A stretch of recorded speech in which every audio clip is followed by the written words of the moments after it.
You're listening to the Southampton Delivery Podcast, a podcast dedicated to the Southampton Football Club and all of the SFC fans. If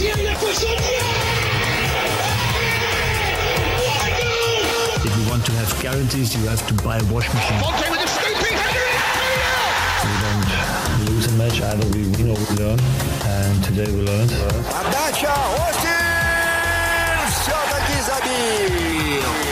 It's infield to Mane, 25 yards out. Lovely ball for Bella. Onside, 1-0! Blue fast shot! Oh my word! Unbelievable. We ran around the pitch like Bambi on ice. It was very, very embarrassing to watch. And now, your host, Matt Markstone. Hello and welcome to another episode of the Southampton Delivery Podcast, a podcast dedicated to the Southampton Football Club and all of the SFC fans. My name is Matt Markstone. I'm the host of the show, and no matter where you are, no matter how you may be listening, whether this is your first time or you've been here before, I hope that you enjoy it. And this week, I hope that you enjoyed the Super Bowl, whether it was making fun of the low score, whether it was the awful halftime performance by Maroon 5, which, by the way, Dave, yes, there was a time in my life that I thought I can sing some songs about Jane. I will sing it going down the freeway still. But you shut your filthy mouth. Call me on that on Instagram like that. It's mean. But anyway, that's not why you're here. You're here because Dan, Adam, and I talked about the two draws that we had. We talked about some of the stuff that happened on social media in terms of Jack Stevens and some of the other stuff. But if you don't know Dan Adam he lives in Malaysia. He runs a Premier League based account on Instagram called PremWorldWide. He has run various Saints pages over the years, and that's actually kind of how I met him, was through he was running a page that I was interacting with, and they were helping the show out, and it was all great. And Dan and I have stayed in contact, and he's a lovely person to talk to and get his ideas on the club. So we did. And last weekend, when there was no Saints game, we did an extra episode for the patrons who joined over at patreon.com/SFC delivery. And some of the stuff that they get includes additional episodes. And so that's what Dan and I did. We made an episode just for them. We previewed the Palace match. We talked about the transfer window at that point and some of the other stuff. So it was nice of Dan to come back for kind of two in a row. And if you are interested in getting stuff like the extra episode or maybe the private chat or just making sure your question gets answered on the show, you can do that by going to the Patreon link in the show notes at patreon.com/SFC delivery and just checking it out. But really, you listening is more than enough for me. So no pressure there. But just a couple of things before we move on to talk about the rest of the show before we get to the interview. And this weekend, or actually early on Monday, it looks like the plane that was carrying Emiliano Sala was found. And just sending thoughts and prayers, I guess, is one of these things that, maybe it doesn't mean anything, and maybe it's somewhat of a meme at some point, but really that is somebody's brother or son or husband or loved one. And just, it's everybody out there that's dealing with that. I hope that they're all right. And it will definitely be on the minds of the players and the fans of Cardiff City. And, as we come into a game with that, I just think it's maybe something we should think about it. Neil Warnock was obviously shaken up a little bit. He was definitely thinking about it at the end of that match last weekend. So we'll see how they come into it. And on a note slightly closer to home, I mean, I never saw Emiliano Sala play, but it doesn't make it any less hurtful for those people who are, his family members and his friends and stuff like that. So I hope that they are all okay. But here in the States, a man by the name of Daryl Grove, who is one of the co-hosts of the Total Soccer Show, was recently diagnosed with cancer, and they have set up a GoFundMe page. And I can just tell you that he didn't want the GoFundMe page set up. It was set up. Somebody convinced him to do it. They set a relatively low target. It was hit and taken and dealt with in a couple of hours. And they have since, been more open to the idea of increasing that. And so they have done. And just if you at all can contribute to the cancer treatment for Daryl, it would mean a lot to me. And I actually would rather you do that than contribute to the Patreon or anything else like that. And in fact, the money that I get this month for Patreon is going to go to that.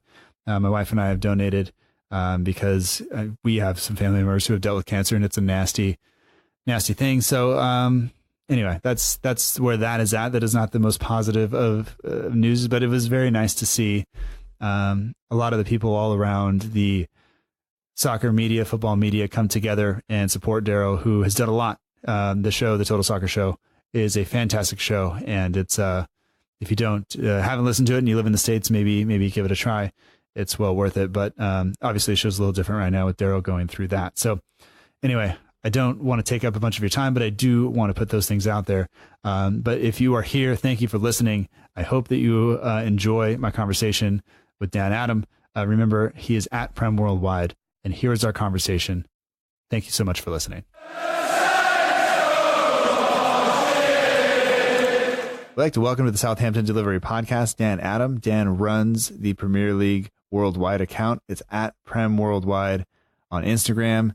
He's a Saints fan living in Malaysia, and we're here to talk about, the two matches we had over the week, 2 draws to the teams around us, Crystal Palace and Burnley, and we'll talk about his account, the transfer window, and answer some questions. But first things first, Dan, welcome to the show. You were on the show last week to do the Patreon only episode, but you're back to do, I guess, I don't want to call it the big show, but the normal show, whatever it is, you're here. Yeah, man, it's good to be back. Yeah, and this is different recording time. So we're trying new things. We're pushing ourselves to pushing our limits here in the new year. So I think it'll be good. And I guess, I don't know. Just before we get into like any real specifics, I mean, Hasenhüttl's unbeaten in the new year, right? Or do we have reason to kind of celebrate a little bit? Yeah, but let's just say we could have done better, in my opinion. Fair enough. We'll get into it. But for people who don't know, you run PremWorldWide on Instagram, and I mean, I met you when you were running kind of a different account, and funny enough, I think one of those guys is now.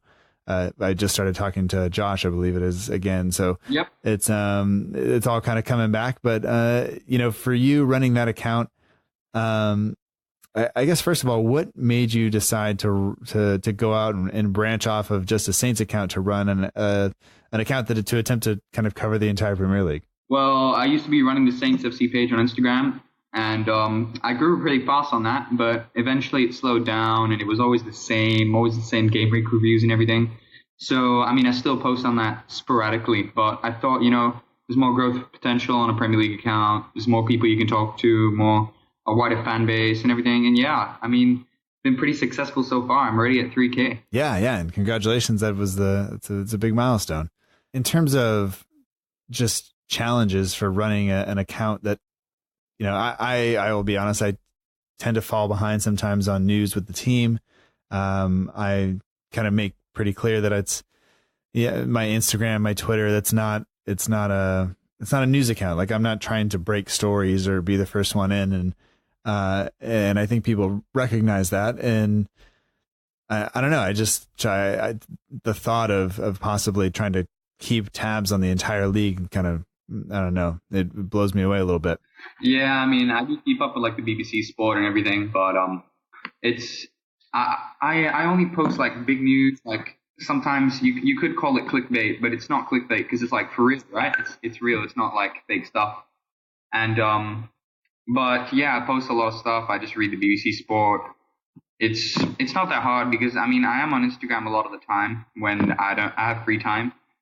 But yeah, I mean I enjoy it because I get reminded because sometimes I think, I missed this opportunity, so I just read up on the news, and then if I see anything, I just post it. Yeah. And I mean, like you said, if you're enjoying it and, it keeps you up to date with what's going on, and that's something that you are, like I said, if that's something you're enjoying, then I think it's totally worth it. But I mean, are there challenges for you living, outside of the UK with all of that stuff going on in terms of time and stuff like that? I mean, yeah, like my sleeping schedule is botched at the moment because last night I was watching football, right? And I'm in GMT +8 at the moment. So when the 3 p.m. matches for you guys are at 11 for me. So what I do is I watch those games and then I post after that. And then my sleep schedule is stupid because like I go to sleep at like 4 a.m. sometimes just to watch the football I enjoy. And yeah, anyway, it's kind of a problem because on school nights I can't exactly post when everybody's awake. Right. But I make do with it. Yeah, you gotta do it, and I tend to think that the schedule actually helps me a little bit because it keeps me, it allows me to watch the things that I enjoy watching without kind of infringing on a lot of time that I would normally spend with my family. Whereas if I watch American sports, baseball for instance, it's on every night during dinner. It makes it difficult to help the kids with homework and do all that stuff. And right now it's basically I take one evening a week. Like late Monday evenings, I'll finish up the podcast before it goes out on Tuesday morning. But other than that, I'm around, which is nice. But yeah, I mean, Saints have had kind of a busy kind of period here. I mean, the January transfer window is something that I don't like. I don't like the transfer window, and not because I don't think we need players or I don't think players need to go other places. I just, in terms of all the noise that happens within the media and all the rumors and stuff like that, sometimes I get quite annoyed with it. But I am glad that it's over. But I mean, looking back at our transfer window, really, it's just been players out, right? I mean, we didn't make a signing. And so I guess for you, when you look at the players who have left and what the goals were of the club, and Hasanulu kind of stated that he wanted to trim the squad a little bit. And that he wanted only kind of a player that was going to have an impact long term. Are you okay with how it happened, or do you really think we're going to regret not signing someone? Honestly, I think we should have signed Che Adams and we should have just thrown money at him because, like, we have Ings as a doubt again now. He's barely been back for 2 games or 3 games, and he's already a doubt. So honestly, I think we should have signed a striker just to cover, because obviously Obafemi he needs to improve. Let's just leave it like that. He is good. He's got potential, but he needs to adapt. And obviously we have Long, but Shane Long is Shane Long. He's not going to change. So I think we should have solved that in January. But honestly, I think the squad's better now because we've trimmed a lot of the wages. We can probably start to afford someone in the summer. And I think not many people will agree with me that we should have signed someone. They'll think we should have signed someone, sorry, just to clarify myself, yeah. And I think we're fine not signing anyone for the time being because, to be fair, Bednarek, Ward-Prowse, Redmond even, they've practically been new signings since Ralph came in. They've been completely different players, if you ask me. And even Valerie can be considered as a signing from the academy because, to be fair, he's obviously got lower wages than Cedric. He's got good defensive qualities. And yeah, he needs to mature, but he's a good player, right? And he came out of nowhere. So I pretty much think we've got all the players we need, and that we didn't exactly need any signings because we've practically got a new squad, a new style of play, and new players thanks to Ralph. Yeah, absolutely. I mean, Ralph's impact has been undeniable, right? There's no way you can look at our squad and look at our season and not give him a ton of credit for how some of these guys are playing. And I do understand the want and the desire to sign a player, especially when you look at some of the people we have playing up front. In terms of a real goal threat, Redmond's come on strong, but I don't think we would normally consider him to be a second striker. I think normally we would consider him to be a wide player, right? And then, do you think he's playing well as striker? More as a center forward, to be honest, right? Yes, absolutely, yeah. I think he's been playing fine, but I would prefer like a 3-4-3 versus a 3-5-2. If in terms of and having Redmond and Armstrong kind of a little bit wider, maybe tucked in a little bit to allow the wingbacks to get forward, but I'm not sure I necessarily like Redmond directly behind the striker, kind of in that center forward role. But I think he's been playing good. What about you? I mean, what are your thoughts on him in terms of where he fits positionally? Well, I mean, obviously he's been scoring a lot of goals recently, right? As evidenced against Derby, against obviously Burnley, against Huddersfield. He's in the more advanced role he's played instead of the left mid position under Pellegrino and Hughes and Coyle and all them. He's been much more of an attacking threat, in my opinion. And his pace is a really good thing in our squad because he's fast. He provides a lot of strength and like power in the middle, and he allows people to get forward. And another thing I've noticed is people in our team, they're not exactly that good at ball control. Like you look at Stevens, he's kind of clumsy. Vestergaard, I mean, yeah, they're good, but what I noticed last night is Redmond, when he has the ball sticks to his feet no matter where he goes. He's a really good dribbler. And I think he's exactly who we need in the middle, is just to like drive play forward, get past players, you know what I mean? And I don't know about everyone else, but I think he's really well used in the middle at the moment. I think it's fair points. But I guess we'll come on to him and his performance against Burnley a little later. But just looking down the list of some of the players that have gone so far in the window, of Gabbiadini was sold to Sampdoria. Cedric goes out on loan to Inter. Hesketh goes out on loan to MK Dons. Seeger, free transfer to Yeovil Town, which, I mean, let's face it, he wasn't really getting near the team anyway. Yeah, exactly. Stephen Davis to Rangers, and then Hoot to Celta Vigo. I mean, of those players, I guess which one leaves the biggest hole in the team, in whatever, and you can kind of take that question however you'd like. Personally, I think Cedric. I mean, I don't know about you, but Cedric was like, I believe in strength in depth, and if Valerie gets injured or suspended, then we've kind of got a problem, obviously, because like, obviously Ramsey is good, right? And he was really good against Man City, but the lack of depth we have in the wing-back position, considering we're playing a 3-5-2, is pretty low. And now that we've like gotten rid of Cedric, like, why get rid of Cedric on loan if you're not going to sell him? Like, yeah, the board tried, but why not just deny the deal? Why not just sell him? Because we're still paying some of his wages because he's out on loan. And I simply don't understand why the club would do that. They've gotten rid of Wesley. I mean, like, yeah, he wasn't going to get any playing time under Ralph, but our defensive options are getting thinner and thinner and thinner. And we still haven't signed that centre-back in January that we thought we needed. So I think it was a bad move, and that Cedric leaves a hole in the squad because our defensive options are obviously just getting smaller and smaller.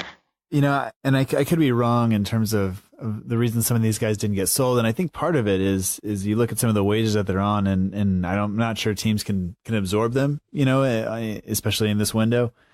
And then at the same time, I think you run into some financial fair play stuff where teams are going to need they're going to need that purchase to go through next season, basically. Yeah, exactly. And so, you know, I know that Hoot has they have Celta Vigo has the option to buy. So based on kind of how it goes and what it looks like, if he's going to go there permanently, I don't know if that works. I know we're under obligation to buy. We are Danny Ings, like he's already ours. But I think that also probably has something to do with financial fair play in terms of Liverpool when they need that money to cash in for maybe some of their stuff. So, you know, it's all, there's probably a lot of it that I don't understand, but it does look different when you just give people out on loan because you're not recouping the fee that you paid for them, and you're still likely subsidizing their wages, which is never kind of what you want if you're trying to, I guess, really trim permanently so you can replace. But I mean, at the same time, you know, Ralph's not working with them now. Ralph's going to work with the players that we have. And you mentioned kind of, Valerie, I think has been super important, but you look at it's him and Ramsey at that right wing back position now. It's Target, and I think Target until Bercher comes back, and I don't know when that's going to be.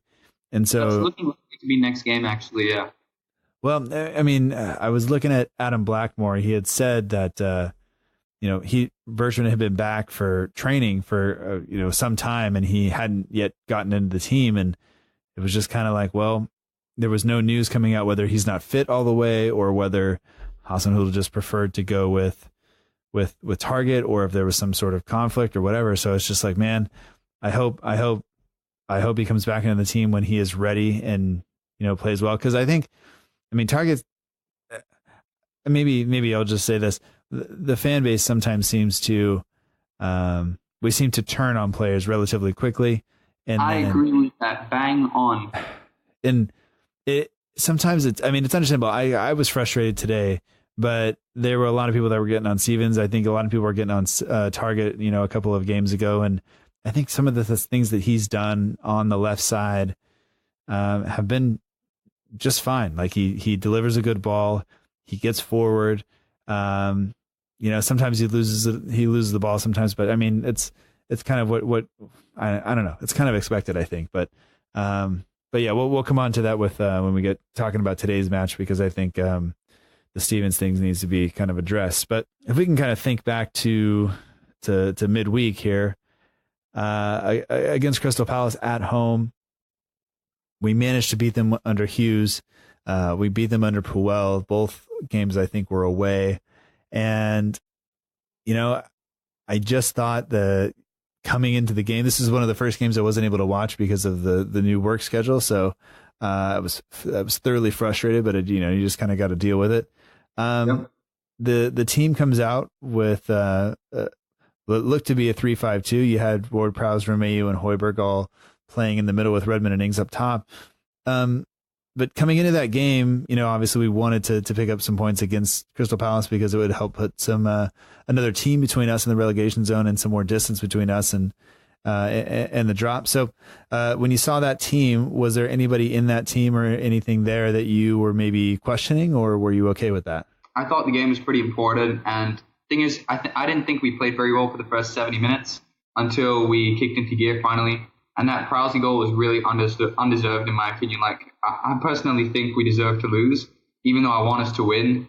But I think we were really lucky with a point there. So we gained a point instead of dropping 2, if you ask me. Yeah, I think that's pretty fair. I mean, through the first half, I wasn't overly impressed. We looked kind of flat, and if you think back to, we've had some performances like this under Hasenhüttl, and I don't think it has anything to do with him. I think it has to do with kind of carryover from previous managers, from previous styles. And I just thought that with that lineup that we didn't quite have enough going forward, which is not something I enjoy saying, given that we had Redmond and Ings in, and Højbjerg, who generally has been pushing forward quite a bit this season and really driving us forward, I think. But we seem to be slow on the ball. We seem to be willing to pass it sideways, willing to pass it backwards, and not really taking chances going forward. And so, I don't know. I guess it would look a little bit similar to how we looked against West Ham when we played them at home in the Premier League earlier. And it just didn't. We just looked flat. It just didn't. We weren't there. And I kind of, when I watch games live, I always think I pay more attention than if I have seen the score and I'm watching it back. The kids are walking in the room or doing whatever, or I'm falling asleep as I'm watching because I'm trying to watch it late at night, whatever it is. And so, when you said we didn't play very well, we're kind of lucky to get a point. The goal comes from against the run of play. I kind of have to agree with you. That is what I noticed. I wasn't sure if I was just misreading the situation, but I wasn't. I would have expected better, but at the end of the day, we got a point. We'll take it, because I get one way you can look at it, I guess, in a kind of a different light is, hey, we didn't play well and we still managed to get a point. Whereas that some people say that's what you need to do, and you have to manage to get points and take things when you're kind of not on your best day. And I think maybe we did that, so we can take a positive that way.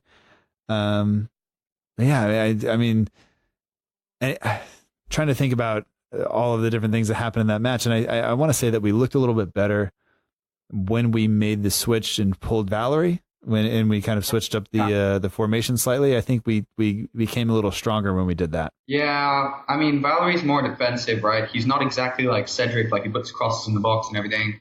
I mean, yeah, sometimes he goes up, but he's not a wing back type. He's more of a sturdy right back, in my opinion. So by taking off Valerie, we decrease the defensive capability and we increase the offensive one. And by increasing the attack, I think we eventually started to look for that goal, if you ask me. Yeah, and I think part of it was, we put James Ward-Prowse back in the right wing back position, and then I just think it allowed a little bit more creativity in midfield with Armstrong, I believe, coming in and maybe getting to go further forward a little bit. And I don't know, I just think that really helped. And Valerie, I think, I was going to say, I've been impressed with him as a wing back. I haven't been as impressed with his defending in a back four, even though he played in the right wing back position. He absolutely,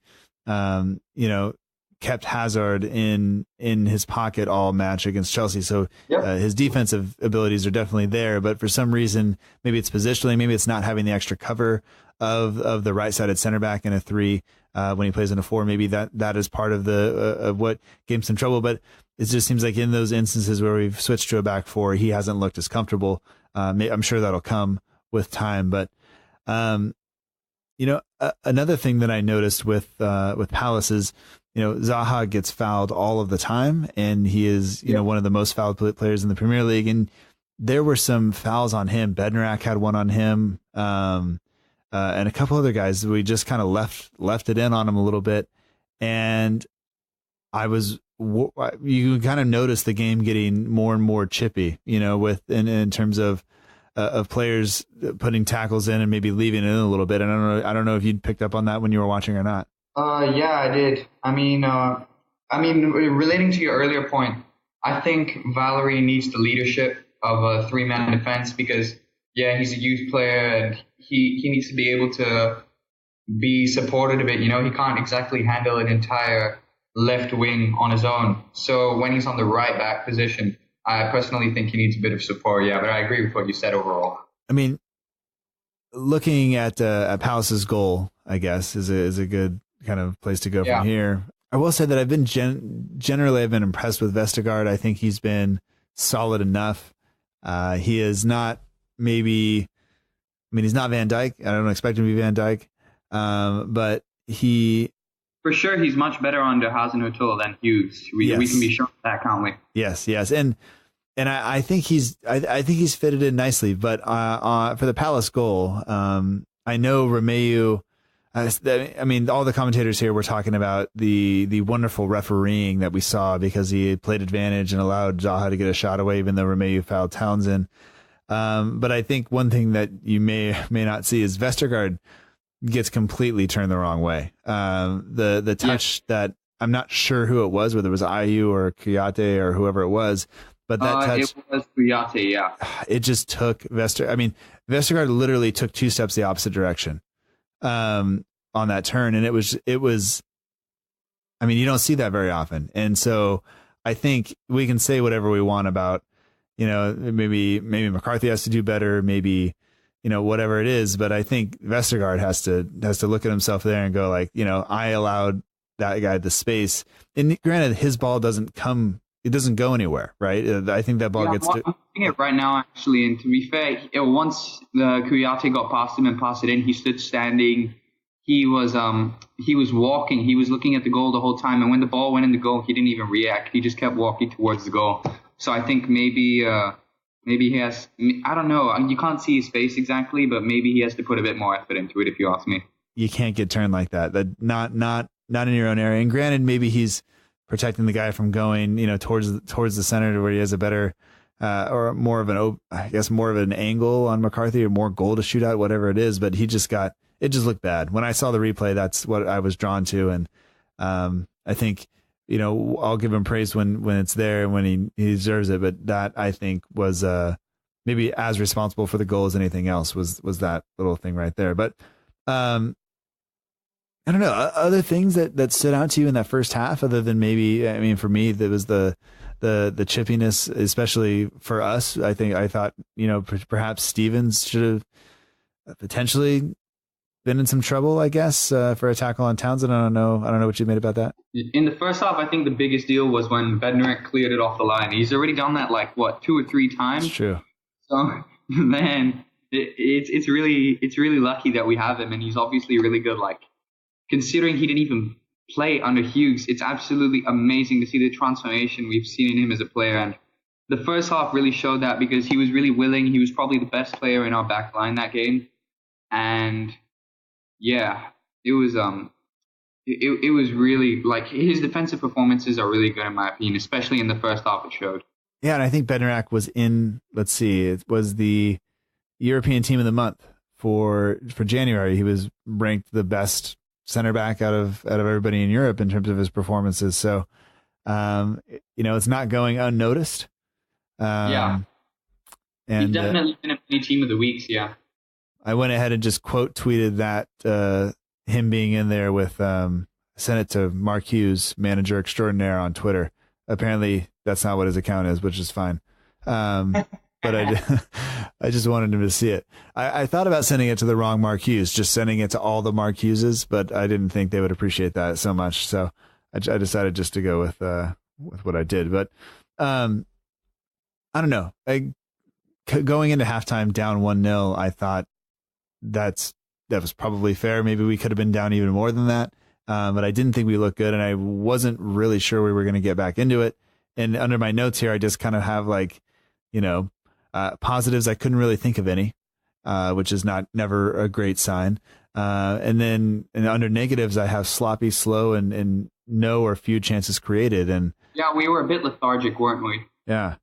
And once again, that we had another instance where we had a lot of possession and we didn't do anything with it. We split possession evenly with Palace, whereas some of the games that we've been best under Hasenhüttl, we have basically played without the ball for a lot of it. And I think that when we play that way, it forces us to be kind of more precise and more incisive and actually use it with purpose. Whereas when we just have the ball and we're not doing it, like it allows us to maybe become complacent just having it, Mm-hmm. Especially against against Arsenal, we had almost no possession of the ball, but we made sure that we used all the possession we had to make chances. And if we keep doing that, if we manage to get used to doing that, then honestly, I think we'll be fine. But we need to keep up that form instead of the form we had against Palace, because that was really mediocre, if you ask me. Yeah, absolutely. I guess I want to come to the Zaha red card really, really quickly. He gets 2 yellows in the matter of a couple of seconds after the mix up or the coming together with James Ward-Prowse and then sarcastically clapping the referee. From my perspective, I obviously want him to get riled up because he's on the opposition. And I think that if he does that, he'll make a mistake perhaps. But in his defense, we were kicking the crap out of him all game, right? It wasn't just me seeing that. No, I agree, because a lot of people target him because he's really easy to target because obviously he's a really good player, right? And if you don't foul him, he's gonna go around you. He's gonna trick you and go around you and all that. So I think he's obviously a target because otherwise he gets past you. But otherwise, it's kind of unfair on him, and he's got a point when he complains about people. But yeah, the goal silenced all the haters, and it just proves why everyone wanted to tackle him, because he's really effective. He is. And there are players that I enjoy watching that are on teams that I dislike. For example, Wilfried Zaha, and now, all of our players that have gone to Liverpool. Because I just think that Zaha is one of those players, though, that he himself can spark life into a game, and he himself can be like, if you watch Crystal Palace, you can get away with just watching him play. Exactly. And whereas even if you watch Mane or somebody else, there are other people that are attracting your attention on the field. But for Zaha, it's him, and so I every once in a while I will watch a game if I know that he's had kind of a highlight reel of a game, or I think he's going to be running at a defender that isn't maybe as good as somebody else. But anyway, he missed this weekend's match as well because obviously he had the red card. So deal with that because it's his own fault. Even though I think we should point out the James Ward-Prowse kind of not quite celebration, but definitely was egging him on a little bit, which I thought was good because that's something we haven't seen from him. I always thought of him being, and it's also good because it shows passion, doesn't it? Yeah, absolutely. One thing about the line, going back to the lineup for Crystal Palace, there was no Austin in the lineup. Fast forward to today, or Saturday, I don't even know where we're at this point in time. When we're talking, it's late Saturday night for me. It's Sunday afternoon for you. It's middle of the night for everybody in the UK. So here we go. But fast forward to Saturday's team away at Burnley. Austin's back on the bench. There's no Højbjerg because he suffered the injury. The class of heads, I guess, is what's keeping him out, I assume. But it looks like we went 3-4-3 maybe. Slattery starts. Armstrong, Redmond, Ings up top. Long and Austin on the bench. Anything there that shocked you? Anybody that maybe you didn't think deserved to be in the team, or what? How did you feel about Slattery getting his full Premier League debut? Personally, I think Slattery was really good on the ball. He was passing it around well. He did his job. And Austin wasn't in the lineup for the Palace game, most likely because he was trying to get a move away, right? But now that he's confirmed staying at us until the summer, obviously he was back in the lineup because if you're at a club, you got to play, right? And if he's a good player like we have, then you might as well keep him and you might as well play him because what's the point of not playing a good player, you know what I mean? So now that he's staying with us, I wasn't surprised that he was on the bench, but if Ings is injured, I'd rather see him than Long play, to be honest. I mean, are you good with him going, even given the kind of system and the style of play that Hasenhüttl likes? Granted, I think we tend to slate his fitness a lot when in reality he's probably in better shape than 99.5% of everybody who watches him play. But he's just, I mean, everybody's built differently and whatever. So he doesn't quite seem like he can do it for 90 minutes. Does that worry you at all? I think he's more of a 60-minute striker like Aguero at Man City, you know what I mean? But I think we should keep him. But the thing is, he doesn't exactly fit into Hasenhüttl's style of play because he's more of that like robust striker. He doesn't really run around a lot. He's just there to tap in the goals and hit really good headers if he needs to, right? And he's not really that kind of like pressuring guy. So honestly, I don't think it would be a big loss if he left because there's better strikers who could fit Hasenhüttl's system. But if we don't have any other better alternatives, I think Austin's a good player to start with. Yeah. Okay. I mean, just I guess right from the beginning of the match, Burnley started okay. They started pretty quickly. Stevens had a pretty good intervention. I think he blocked a cross, and Vestergaard came across to clear. They had a header early on, and people were questioning whether or not McCarthy would be in for the match, and he started again. Yeah, I mean, I think McCarthy's starting to get a bit lethargic as well. I think we should start Gunn now because if you would have looked at the penalty from Burnley, he didn't even move. He didn't even put in any effort. So, like, if you ask me, I think it's time for a new, fresh face to show him that he has competition and that if he isn't going to do well, that there is pressure on him to do well. So if we start Gunn and he puts in performances like he did against Chelsea, I don't think we'll have a problem in goalkeeping. Yeah, I mean, McCarthy didn't have a great game today. And no. I'm not sure. I think he's had a couple now. And there have been people on him, and I know we've talked about it before time and time again, that have called for him to be removed and called for Gunn to be in. And I always was kind of like, I think it's too early. I think McCarthy's been fine. If you look at the goals that we've conceded, I'm not sure you can blame it on him. I think it's the defense, blah, blah, blah, blah. But I mean, today, he had a pretty bad game. He didn't look good. He didn't look confident. He didn't look confident midweek against Palace. And it just continued today. And I think he made a mistake coming out for that ball when I think he should have given away a penalty. Yeah, I think they deserved a penalty on that. I thought Anthony Taylor was really harsh on them, to be honest. I want to buy Anthony Taylor a drink or 6 because I was actually gonna tweet, man, Anthony Taylor is my favorite ref in the Prem, but then he goes and gives that penalty to Burnley in the.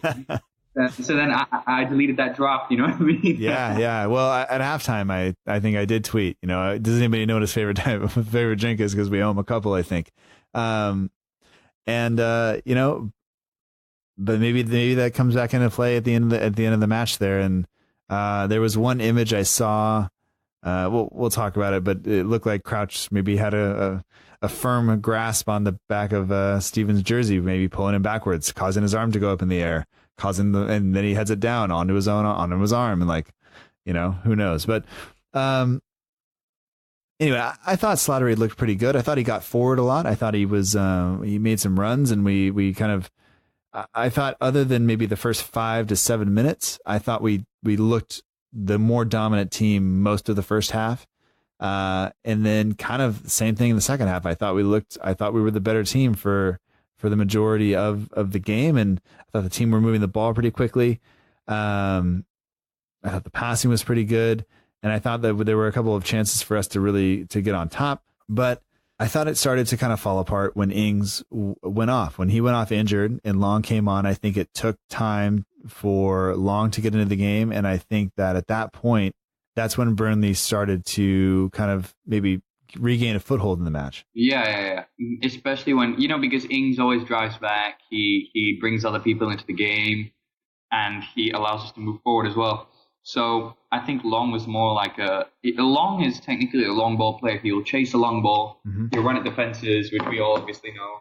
And he's more of a tool to like tire down defenses. And also he's a good super sub because when defenses are already tired, he can run them out even more. But the game started to go. It started to go a bit downhill when Long wasn't playing for sure. So when Long was playing for sure. Yeah. I mean, and we kind of touched on it already, but like that McCarthy decision to come for that ball and not get anything on it. I mean, there was some discussion on the commentary that perhaps the Burnley striker, even though McCarthy doesn't get the ball, because maybe the Burnley striker kind of looks for the contact and kind of falls over him on purpose, because the ball has gone kind of around him and past him. But I'll be honest that when I saw it, I thought that was a penalty and McCarthy's getting a card. Yeah, I mean, that was pretty unfair on Burnley, if you ask me, to be honest. All right. Second half, obviously the goal from Redmond was the thing of beauty. And once again, I think a good example of the things that he's been able to do this season that maybe he didn't have last season. I mean, he picked up the ball deep, he turned, he ran. This is for some of the fans that pointed out that I didn't recognize that he, put it through Jack Cork's legs prior to putting that. But I only do that because Jack Cork has children, and we don't need to embarrass the man like that. But R.I.P. Jack Cork, because that happened on television, and then Nathan Redmond scored. At that point, when we're up 1-0, I only asked this question because for so long, whenever we were up 1-0, we were almost sure we were going to give it up. Cedric even said it. When we have a lead, we don't think we're going to hold it. At this point, when we go up 1-0, do you think we're going to hold it? I mean, I sure thought we were. We were looking solid, like against Leicester, right? We held the lead. I mean, it wasn't exactly 1-0, but it was a good lead. We kept that lead, and like under Hasenhuttl, we've been more defensively sturdy, so I thought we were going to keep it. And then all of a sudden, I see Jack Stevens hand the ball out of Crouch's way, and I thought, oh, great. We cocked it, right? Yeah. So honestly, yeah, I mean, it's hard. I mean, every team ruins a lead sometimes, but I think that's something we still have to work on more, like psychologically in the end of the game. Yeah. And as bad as McCarthy was today, and as kind of dreadful as some of his decision making was, and he did make a pretty good save. As Burnley were pushing for the equalizer, kind of a close range moment. But, Burnley had some chances late on. They were really driving forward and pushing forward. And I was hoping we were going to be able to hit them on the break, and we just never quite did it. We never quite got it down. And then, all the jokes about Peter Crouch coming in, we know what they're going to do. Burnley grew in confidence as they just realized, hey, now we can just stick balls in the box and hope. And it definitely caused us some trouble, because now instead of us having the three biggest players on the pitch, we don't have the single biggest player on the pitch anymore. And, even though Vestergaard is a big dude, like Crouch is just, I mean, the guy is he's so tall. Like, it's just ridiculous. He's so skinny as well. Yeah, and it's uncomfortable to look at almost. Yeah. I say that as a 5'7", 210-pound individual. And I say that as a 6'3" guy. Well, really? Damn, I hate you. I just like squats, I guess. That's it. Yeah, I go to the gym sometimes, to be fair. But I mean, on that, on the penalty, I think in light of kind of everything that had happened throughout the game, is as angry as I was that it happened then, as angry as I'm not sure it's a penalty. I'm not sure it's not a foul on Crouch. I'm not sure that I'm almost sure there's no intention there for Stevens to get the ball with his arm. It's close range and all this other stuff. But I think that if you kind of add up all of the instances that went against Burnley, like we were talking about earlier, I think maybe it's fair. I think it all kind of evens out. Yeah. I mean, yeah, they had a lot of opportunities, right? And and to be fair, we got lucky with the original decision in the half, to be fair. But I guess in the end it was fair, the result. I mean, like, I'm not happy with it, obviously, but right.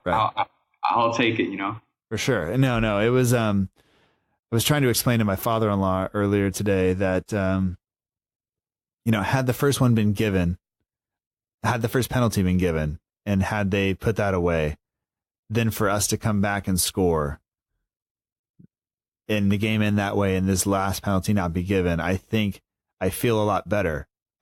Even though the result is the same, even though it just, the points are the same, everything's the same, just the feeling coming out of the game is different because this was almost the last kick of the game and it just felt like you were a little hard. Almost had no time after that to change it, didn't we? Right. But, I don't know. I'm not sure we can, I try to be as objective as possible. I want to be upset, but I don't think I can be just because of what happened. But one thing I don't think I can be upset about it really. But I don't know. Do you have kind of, before we move on to any questions, do you have any kind of, I guess, last minute thoughts or anything else that stood out to you about the match? Yeah, I mean, I feel we lost 3 points. Like, even though we were lucky with the penalty, to be fair, we did play well for the second half. We were the better team for sure. Mm-hmm. And Redmond's goal was definitely worthy of 3 points, you know what I mean? So, I mean, I was disappointed when we gave away the penalty, but fair play to Burnley. They put their backs into it. And yeah, honestly, I think they deserved at least a point. I guess the only negative from the week where we get 2 points and draw those teams around us. And I think if you look at where we're at, if you look at the table, I mean, those are the teams right around us. And although you want to beat them or whatever, they're around you for a reason. They are essentially shown over the course of the season that they are about as good as you are. And so getting a draw with them is not necessarily a bad thing. I guess you take a point away at a Premier League ground. But 3 points really would have helped, especially given some of the other things that happened over the midweek. Yeah, I mean, a lot of teams around us gained a lot of valuable points, but to be fair, we've got a lot of good games ahead of us, and I mean, the Arsenal game is winnable in my opinion. So I'm still looking forward. I guess let's go ahead and move on to some questions. We have a question from Patreon, which all Patreon subscribers get priority for having their questions answered on the show, but we'll get to that one because I think it fits in a little bit later better. But this one comes from Tim Bazance, who's at tbazance on Instagram. And he says, by thinning the lineup or the squad without any replacements, are we bound for relegation by relying on youth to keep us up? So it's a question that goes back to the transfer window topic, I guess. But I mean, it sounds like Tim is down on the idea and that we're kind of putting ourselves in a really bad situation. How do you feel about that? Well, Tim, I think, that's a tough question actually, because some of our youth is actually pretty good. And I think we're clearing up wages and everything to make room for the big signing Ralph wants in the summer. So for now, I think the youth is pretty much all we need, considering we have Obafemi, who's pacey and he can improve to be our number one striker along with Ings. I think Valerie's good. He's definitely starting 11 material. We have Slattery, who's potentially starting 11 material. I don't really think there's a problem with our youth because they're very capable themselves. But I think that instead of just, like you said, selling the players and potentially going down, I think we're just saving up for that big signing Ralph wants in the summer, because Ralph has said he prefers quality over quantity. And personally, I think he's going to go for Jean-Kevin Augustin. And there have been insider reports saying that instead of RB Leipzig lowering their price, they're going to raise it. I heard Ralph potentially wants to pay the full fee for that, which could rise up to like £45 million. Jesus. And he's a very good striker, in my opinion. Yeah, it's a lot. But by selling Cedric and potentially Wesley as well in the summer, and by using the Gabbiadini money, if we can pair Augustin and Ings, I know it's a lot of money, but nowadays you have to pay money for a good striker. And yeah, I think Ings and Augustin would perfectly fit in Ralph's style of play. And I think we're just using youth to make up for time to wait for that big signing to come in the summer. Yeah, and for me, I think I've seen enough in the team since Hasenhüttl took over that I'm not essentially, I'm not really worried about relegation. And we were talking before, and this graphic will come out before the actual episode does, but we can talk about it anyway. Through his first 10 matches, including the Cardiff City match that he was only in charge for a couple of days beforehand, but he's got 4 wins, 3 draws, 3 losses, Premier League only. So 40% win percentage. He's got 15 points. He's got a +1 goal difference, scored 14, allowed 13. We're still in 16th position, but he's averaging 1.5 per game. And if you average that out, if we were to hold that for the entire season, we wind up with something like 57 points. Yeah, I mean, I'd be okay. I don't think we would complain if we sat at the end of the season with 57 points. It just sometimes, given where you are in the league when it happens and the way the points work out with other teams, it doesn't feel as good. It doesn't look as good because you're still in 16th place even after I guess we're essentially right back where we were when he took over from Hughes. But he's done a good job. There's definitely a bit of change. So I guess I'm not necessarily worried about relegation right now. I am worried about pushing up the table. And you and I had a conversation about that on the Patreon only podcast last week. But one thing kind of on the squad relation, it's not a listener question, but it's a question from me, is Mayashita, obviously his side lost to Qatar in the final of the Asian Cup, I think it was. Yep. And it was kind of funny. One of the pages on Instagram who was supporting Maya Yoshida got accused of being the Japan page instead of the Southampton page, which I thought was hilarious. Yes. but anyway, Yoshida's coming back now. Stevens, I thought, handball aside today, had been pretty good in the middle of that back three. But yeah, people are easy to blame him, to be honest. I think he did a fair job. He didn't exactly make a lot of mistakes before that, did he? No, I didn't think so. I think he's been great. And I think, Bednarak has been the one that has kind of had the big time, the clearances off the line, the stuff like that. But he's a couple of times Stevens has saved him by coming across and just cleaning up the mess, or, just tidying things up a little bit, which has been great. That's exactly what he needs to do. But with Yoshida coming back now, where do you see Yoshida fitting in? Is he going to replace any of the back three now, or is he going to have to fight his way back into the team? I think he's going to replace Jack Stevens. I mean, I don't know if it's the right decision, but prior to him leaving to the Asian Cup, he was a starter, right? And I think that's going to stay there because, to be fair, Yoshida's a really quality centre back, and he's really underrated in my opinion. He's probably one of the best centre backs we have.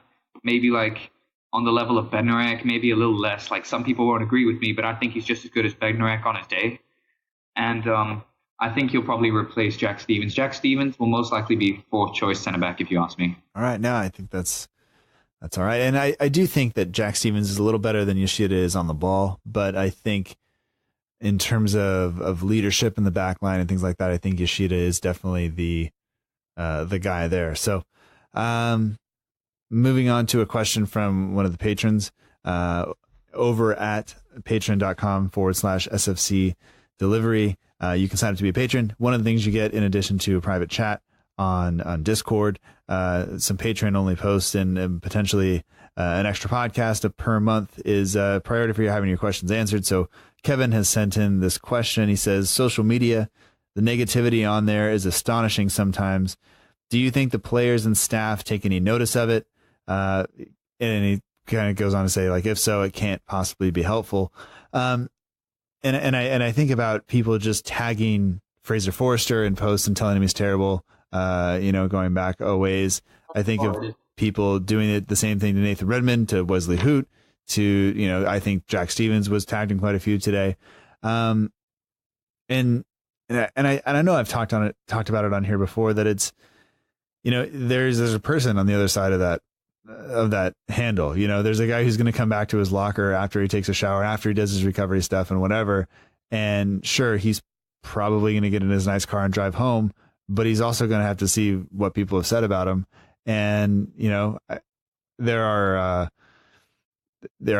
heard stories of mothers of professional athletes that basically just say, like, don't search your kid's name on Twitter. It'll just ruin your night or whatever. But I mean, there's a line somewhere between giving criticism and them taking criticism and people just being kind of belligerent, right? Yep. I think it's really unfair on people like Fraser Forster and Nathan Redmond when he had bad form, right? Like, really, like, come on, support your player, you know what I mean? Like, if you're not going to motivate them, might as well just stay silent, because if you just make them feel bad, it's not really going to help them, in my opinion. And you might as well support the players all you can. I mean, just personally, I mean, every match day or before every match day, we always put out some sort of match day graphic. A player goes on there. And for me, I won't tag a player in it, even though sometimes I want to tag the player in there, but I won't do it if there's anything, I guess if there's anything negative about him or any of the other players on the team. It's, sometimes you say so-and-so's going to come in because somebody else has been playing poorly. And it's like, you know what? Like, that the players don't need to be in that. I just think that if anybody knows they've been playing poorly, it's them, like they have to know they are professional athletes. They've been doing this their entire lives. Like, most likely they have an understanding of how the game works, and they know if they make mistakes, it probably doesn't need it. So for me, unless I'm giving them like some sort of direct encouragement, keep your head up, Jan Valerie, we're behind you, keep it, you learn from it, but whatever, that's fine. But like anything else, or you want to congratulate him on a goal or whatever, I think that's great. But I just think that the idea that I don't know, that because you can tag him in there and because you can say whatever you want, that it maybe necessarily has to happen. Yeah, I think it's rather unless it's praise, I mean, at least you have a reason to tag the player, right? But if it's criticism, just leave him alone. That's how I see it, because you're not going to help by criticizing him. Yeah, and I definitely don't want to be like on my high horse here about this. That's not what this is about. It's just the way I think about using it and kind of what goes into my decision making process when I decide to tag a player or not. And I don't know. Sometimes I think players should be criticized, and I think there's a way to go about it, and even tag them in some criticism. I think there's a way to say things that is right and that will get your point across and not also make you come off like you are some sort of yeah. There's just no need for some of that stuff sometimes. But at the same time, people are free to do whatever they want, and they will. It's but I guess I can't control anybody else, and I can't control how the players to react. But I do know. I mean, think about. I know Fraser Forster had blocked quite a few Saints accounts. I know Wesley Hoot had blocked quite a few Saints accounts. Wesley Hoot blocked my main account, actually. And there's the thing is when, out of all the stuff I've just said, but when Wesley Hoot goes and blocks everybody's account because you mentioned him and there was any criticism there, like you can't, maybe you can do that. Maybe that's his way of not having to see it and just kind of make his life a little bit better, pretend it's not there or whatever it is. But face it, man, like you made a bunch of mistakes. People are going to get frustrated. People are going to, do that. And maybe it was just the way and people were going about it. He just had to block basically everyone. Yeah. I mean, and fair play to him, because who knows, like he was obviously struggling. Like, remember when he made that mistake against Bournemouth last season and he essentially led to the goal. Remember how, like, he conceded the own goal against Liverpool and then the own goal against Man City.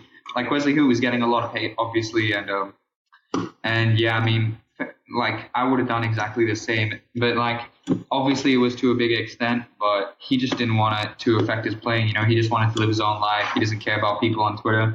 And even Shane Long last season, he complained about all the fans on Twitter giving him hate. And yeah, like honestly, I don't get what all the negativity towards players is for. Like the fan base obviously turns on some players really quick.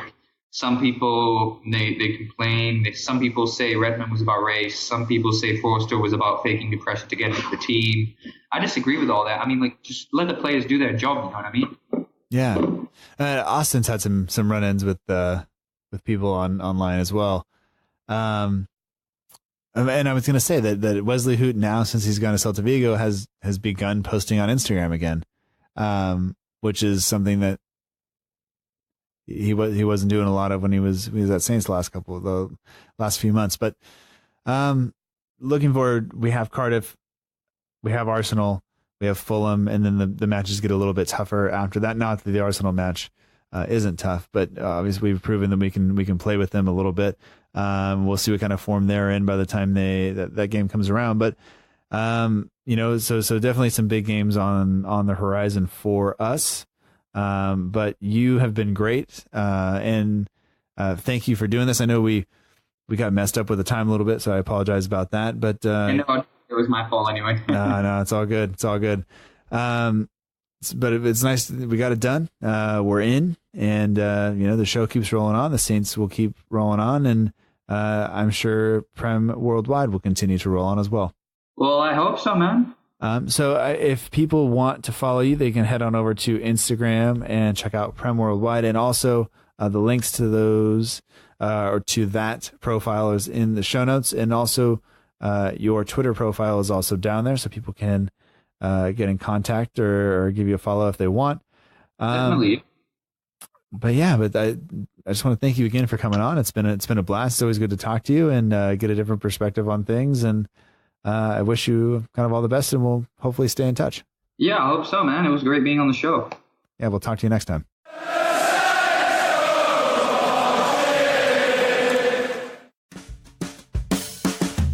That does it for this episode of the Southampton Delivery Podcast. Thank you so much for joining us. I hope that you've enjoyed it. Special thanks this week goes out to Dan Adam, who's at PremWorldWide on Instagram. If you're not already following, go do so. He's got a lot of good stuff going on. He makes me laugh, which is always good. Sometimes you need it, because if you don't laugh, sometimes then you cry. If you're on there, if you're on Instagram and you want to follow this show as well, you can do that. We're at SFCDELL_IVERY. We're at the same thing on Twitter. We're on Facebook at facebook.com/SFC Delivery. There's no underscore in the Facebook address. If you haven't already done so, you can subscribe to this show on iTunes, Stitcher, Acast, Google Play, or wherever you listen to podcasts. And if you're interested, you can go support the show on Patreon. You get some added benefits, but really, you listening is just enough for me. This show could not happen without some of our partners and some help from you. So first of all, thanks for listening. Thank you to the patrons who support the show and keep it running. And also thanks to Matt Beeling of the We Are Southampton page on Instagram for doing the logo for the show. Matt has been on the show a number of times. He's been a huge help since day one. I couldn't do it without him, so thank you, Matt. The Southampton page is our partner page, and for all your needs, all your Saints needs, whether you're on Twitter, Instagram, or Facebook, be sure to visit the @Southampton page. They'll keep you up to date with everything that's going on.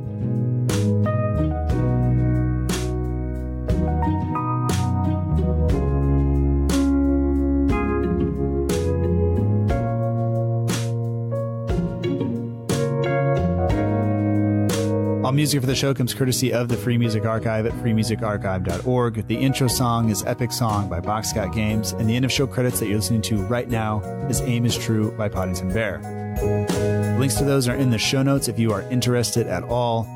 Thank you so much for listening. We will be back next week after Cardiff to talk about it and to look forward, and hopefully we're moving up the table just a little bit. But until then, thanks for listening. And until next time, remember that together, we march on.